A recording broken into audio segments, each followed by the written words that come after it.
Have you released music and found that nobody's listening and your fan base just isn't growing? Well, imagine having people actually DM you on Instagram telling you how much they love your music. Because in this video, I'm going to show you how to get your first 1,000 fans. First, we're going to start with what the definition of a fan actually is. Because YouTube views aren't fans. Instagram followers aren't fans. Your friends and family aren't fans.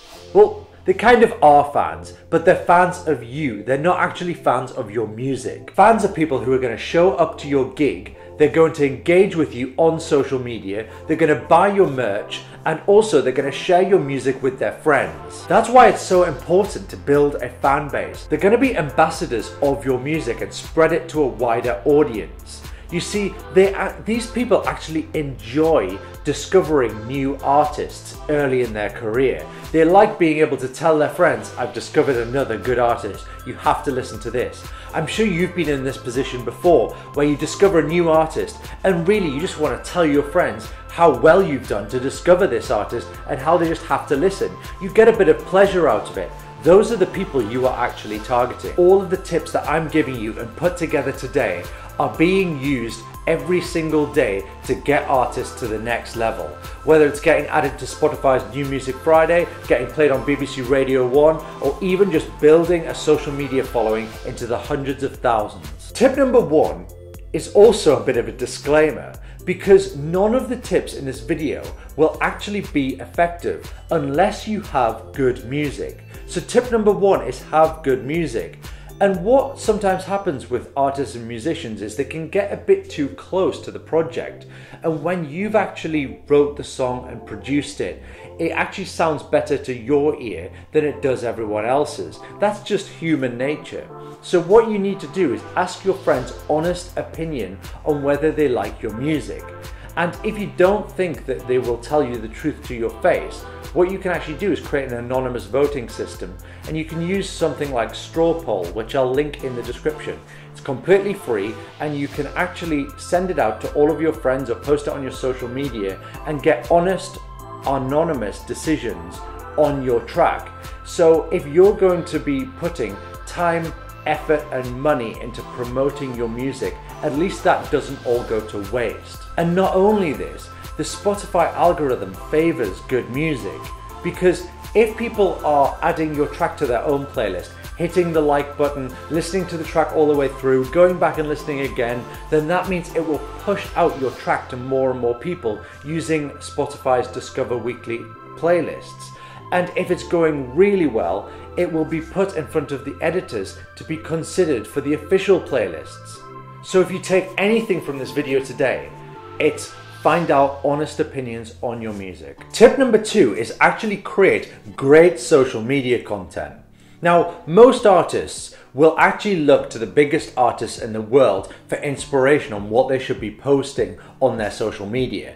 Unfortunately, this just doesn't apply to artists who have less than 1,000 fans. You need to create content that people actually want to see more of. Because what social media can actually do is act as a catch net of everyone who goes from your Spotify onto the About section of Spotify and hits the Instagram button. And then they can actually see what kind of content you're creating. And you only get one shot at this, at whether people are actually going to want to see more of the content that they see right in front of them right this second. So to do that, you have to respect the fact that you're not going to get much of someone's time when they're actually scrolling the Instagram feed. You've only actually got about 3 seconds to make an impression on someone. So you have to use that 3 seconds wisely, and giving them the first couple of seconds of your music video just isn't going to cut it. But what you can do is create content such as behind the scenes. For example, you might be a funny band, you might have things interesting about you, there might be a good story going on. You can actually create content for this on your social media for people to want to see more. And I know that artists often struggle with what content to actually create. So in the description, I'll link to a full video on how to actually create content for your social media. But it really is on social media where people are actually going to start as a listener and actually become a fan. That's where you can really become a part of their everyday life when they hit Instagram stories and actually see you every single day in the studio, behind the scenes, or just creating something that they want to see more of. And as a band, you could actually just sit around a table and film and record a podcast talking about any topics that you like. Then you can cut up those videos and post them to your social media. If it's interesting enough and people want to see more, they will hit the follow button. You're more likely to build a fan base that way than you are by pushing out your music and your music video constantly. Because how many artists do you actually see when you go to their social media and all you see is out now, listen to my new track, here's my Spotify link. And to be honest, it's just boring, and it's what people see every time they go onto an artist's profile. You need something different, something that's going to capture people's attention. And to get your followers going up quicker, you can use ads.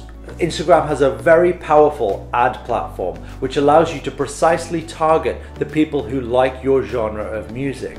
But I don't recommend actually putting money behind pushing out your music, because the likelihood is people aren't going to see new music on their Instagram feed that they've never seen before and then decide to go and listen on Spotify. People just aren't on that mindset, so please save the money and don't put ads behind your music itself. Put money behind the things that are entertaining and people might want to see. And you might even have your latest track in the background of the video you're running ads on. For example, it might be behind the scenes footage. It might be the podcast I mentioned earlier. It could be anything that will make people want to stop scrolling and actually pay attention to your content. And that's where you can actually place your music. Another thing people do is follow and unfollow. It's something that you need to use in moderation because it works and it does get you followers. However, are they engaged followers? That's the question. You need people who are going to engage and comment and take notice, because if they're not engaging with your content, the chances are when you actually do announce that you've got new music coming out, then they probably won't click the links or check you out because they're not really that interested in you. They just followed you because you followed them. So let's bring your music into the equation and actually get it out to influential people who might share your music. That's tip number 3. You've actually got to get it in the hands of people who have thousands and thousands of followers, whether it's on Instagram or Twitter. Again, your music has to be good for this to work. And what you can do is find people who have shared similar bands to yours. You have to go quite niche with this. If you go for the biggest bands in the world, well, everyone's sharing their latest music. But if you find a niche band that is similar to yours, you can actually reach out to people on Twitter using the Twitter search function, finding people who actually shared that band by searching the artist name and the title, and then go to latest posts. Then that will actually show you all of the people who have tweeted about that piece of music. Then you can use the messaging function to message them and make them aware of your music. But what's great about this is you don't even have to beg them for a share, because you know that if they like a track enough, they'll just organically share it anyway without any push. And you can do the same on Instagram. It's more difficult on Instagram, but I'd probably recommend using the hashtags or the actual tags themselves to search and look at posts with the hashtag of that band and seeing how many people have shared it and making them aware of it. You never know, they might actually share your Spotify link in these Instagram stories, and then you get thousands and thousands of people clicking your link through Instagram stories and going to your Spotify. Tip number 4 is live gigs. You need to get out there and playing, because playing to an audience of 50 people is so much more influential when it comes to building a fan base than it is to get 1,000 streams on your Spotify. And it can be so influential because say that you've got 50 people in that audience and you are good, then the chances are they will spread the word and bring another 2 friends with them each when the next time you play live. And then instead of playing to 50 people, you're playing to 150 people, and it grows from there. And during the gig, I know that big artists, when they play, they just disappear out of the gig and they don't really interact with fans because there's kind of a mysteriousness about them. As an emerging artist with less than 1,000 fans, you actually need to be constantly engaging with them.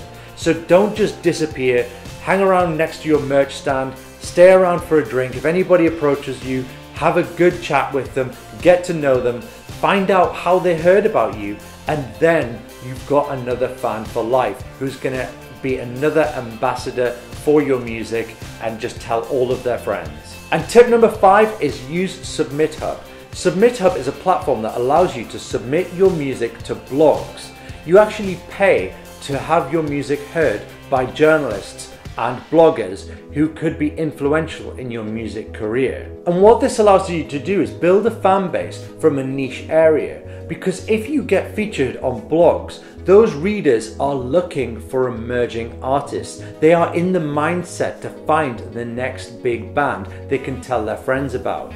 So even though the readership of these blogs isn't huge, if say 50 people read your feature or your review, then the chances are they're going to become fans if you've got a good review and they like your music. And these people will spread the word because, again, they love to find emerging artists. So you'll find that they will follow you on social media, they will show up to your gigs and actually become fans. So don't underestimate the power of being featured in a blog. Thanks very much for watching this video. If you found it useful, give it a like. If you want to see more music marketing videos like this, subscribe, and we'll see you in the next one.